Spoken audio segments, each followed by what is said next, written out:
नमस्कार मित्रों। भारत की सरकार ने जो अग्निपथ योजना रक्षा मंत्रालय जो लेकर आई है, युवाओं के लिए 4 वर्षों तक सेना में कार्य करने का मौका देने का योजना।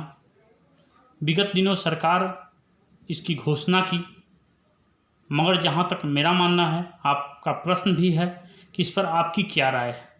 लोकतंत्र में अपनी बातों को रखना प्रत्येक सामाजिक राजनीतिक जीवन में काम करने वाले लोगों के लिए ज़रूरी है।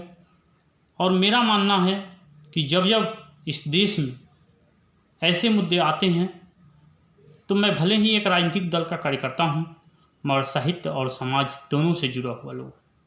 आज बिहार के विभिन्न जगहों पर जो हिंसक प्रदर्शन हुआ है छात्रों के द्वारा, नौजवानों के द्वारा, वो चाहे बक्सर में हो या नवादा में भारतीय जनता पार्टी के कार्यालय में आगजनी की घटना हो, मैं इन सभी घटनाओं की निंदा करता हूँ।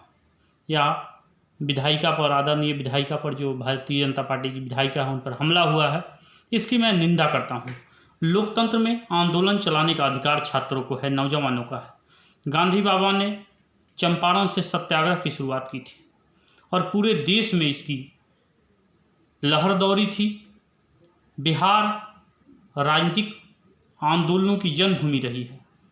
मैं मानता हूं कि अग्निपथ योजना जो है सरकार की हड़बड़ी में ली हुई कदम है।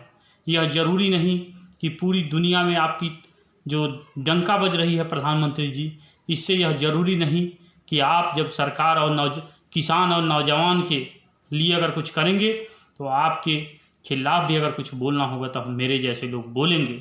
यह हड़बड़ी में उठाया गया कदम है, इस पर समीक्षा होनी चाहिए और कैसे इस पर आपने विचार किया, जनता को पहले बताना चाहिए, युवाओं को ब्रीफ करना चाहिए।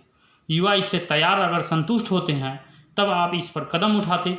किसान बिल की तरह कहीं यह भी योजना वापस न लेना पड़े सरकार को, इसलिए नौजवानों के हित में फिर से इस पर सोच विचार करना चाहिए और बिना सोच विचार किए इस पर आगे कोई निर्णय नहीं लेना चाहिए। इसकी व्यापक जनता में चर्चा होनी चाहिए और चर्चा से सरकार चलती है, तो इसकी चर्चा करा लीजिए, युवाओं की राय जान लीजिए। और मैं युवा भाइयों से भी अपील करूंगा कि लोकतंत्र में विरोध का एक अपना दायरा होता है। आप सत्याग्रह कीजिए, अगर आपको विरोध करना है तो सत्याग्रह कीजिए। किसी भी सरकारी संपत्ति का नुकसान नहीं कीजिए, यह गलत बात है। किसी के प्रति हिंसा मत भड़किए, आप अनशन कीजिए, आमरण अनशन कीजिए, यह आपका लोकतांत्रिक अधिकार है और उन अधिकारों का प्रयोग कीजिए। और प्रधानमंत्री जी से भी अपील करूंगा कि आप सोचिए और विचार कीजिए।